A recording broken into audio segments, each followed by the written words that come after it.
بات وحی ہے، حق ہے، سچ ہے، اس میں باطل کی ملاوٹ نہیں ہے، اس لیے کہ اللہ فرماتے ہیں وَمَا يَنطِقُ عَنِ الْهَوَىٰ إِنْ هُوَ إِلَّا وَحْيٌ يُوحَىٰ، اللہ کے رسول کی زبان اللہ کی وحی کے بغیر بولنا دور کی بات، نطق کہتے ہیں حرکت کو نطق، بڑی ہم کہتے نہیں اردو میں تیری زبان بڑی نطق کر رہی ہے، نطق معنی حرکت، اللہ کے حکم کے بغیر بولنا تو کجا، اللہ کے رسول کی زبان حرکت ہی نہیں کرتی، ان کی بات ہمارے لیے دلیل ہے، اللہ کی بات ہمارے لیے دلیل ہے۔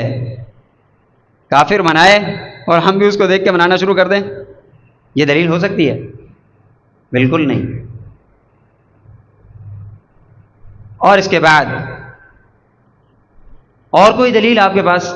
جی اللہ رب العزت نے قرآن مجید میں ارشاد فرمایا، اور میں یہاں پر ایک بہت اچھا کلیہ آپ کو بتا کے جاؤں گا۔ اللہ رب العزت قرآن مجید کے اندر ارشاد فرماتے ہیں وَأَمَّا بِنِعْمَةِ رَبِّكَ فَحَدِّثْ، اللہ نے جو تمہیں نعمتیں دی ہیں ان کو بیان کرو۔ ایک تو یہ ہے کہ بیان کرو اور مناؤ، اور اس مخصوص انداز سے مناؤ، اس میں بہت فرق ہے زمین و آسمان کا۔ دوسری بات یہ ہے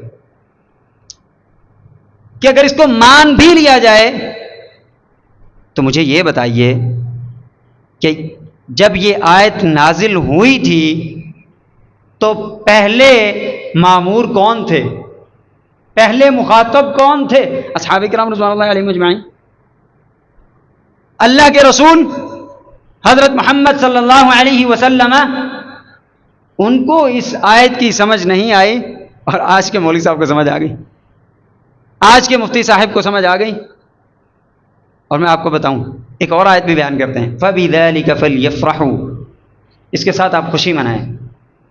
اور اللہ رب العزت نے سب سے پہلی بات یاد رکھیں، اس سے پہلے قرآن مجید کا ذکر کیا ہے، قرآن مجید کا ذکر کیا ہے، معنی اللہ کی نعمت قرآن مجید کے نزول پر اللہ کے لیے خوشی مناؤ، الحمدللہ اللہ نے ہمیں نعمت دی ہے۔ اور میں نے سابقہ جمعہ اسی ٹاپک پر پڑھایا تھا کہ یہ بہت بڑی نعمت ہے قرآن مجید، اس سے بڑا معجزہ قیامت تک نہیں آئے گا، قرآن مجید سے بڑا معجزہ قیامت تک نہیں آئے گا، نہ آیا۔ معنی اس نعمت پر اللہ کا شکر بیان کرو۔ اچھا، اگر اس سے مراد یہ ولادت منانا، خوشی منانا ہے تو کیا اس آیت کی سمجھ رسول اللہ صلی اللہ علیہ وسلم کو نہیں آئی تھی؟ کیا اس بات کی سمجھ اللہ کے رسول کو نہیں آئی تھی؟ کیا اصحاب کو نہیں آئی تھی؟ آئی تھی نا سمجھ ان کو۔ جب بھی کوئی سوال ہوتا تھا فوراً اللہ کے رسول کے پاس ایکسپلینیشن کے لیے چلے جاتے تھے۔ اللہ کے رسول نے فرمایا اللہ نے مجھے کوثر دیا ہے، اللہ نے مجھے کوثر دیا ہے۔ اصحاب کو سمجھ نہیں آئی، کہا اللہ کے رسول یہ کوثر کیا ہوتا ہے؟ تو رسول اللہ صلی اللہ علیہ وسلم نے وضاحت کی کہ قیامت کے دن اللہ رب العزت مجھے ایک جام عطا کرے گا، ایک حوض عطا کرے گا، جس سے میں سارے اپنی امتیوں کو پانی پلاؤں گا۔ اللہ رب العزت ہمیں وہ پانی نصیب فرمائے۔ وضاحت کی اللہ کے رسول نے۔ اصحاب سوال کر لیتے تھے، اگر کوئی مسئلہ ہوتا تو اصحاب سوال کرتے، اللہ کے رسول بیان کرتے۔ رسول اللہ صلی اللہ علیہ وسلم کو یہ بات سمجھ نہیں آئی، آج کے لوگوں کو سمجھ آ گئی۔ ایک بات اور، رسول اللہ صلی اللہ علیہ وسلم سوار کے دن کا روزہ رکھا کرتے تھے، سوار کے دن کا روزہ رکھا کرتے تھے، اور فرمایا کہ اس دن میں پیدا ہوا ہوں، اس دن میں پیدا ہوا ہوں، یوم ولدت فیہ، اس دن کے اندر میری ولادت ہوئی ہے، میں خوشی کے طور پر روزہ رکھتا ہوں۔ کیا کرتا ہوں؟ خوشی کے طور پہ روزہ رکھتا ہوں۔ امام الانبیاء تھے نا، اللہ کا احسان تھا، قرآن مجید کے اندر نبی علیہ الصلاۃ والسلام کی شان بہت زیادہ بیان ہوئی ہے، بہت ہی زیادہ بیان ہوئی ہے۔ اللہ نے کتنے احسانات کیے ہیں لوگوں پر، کتنے احسانات کیے ہیں؟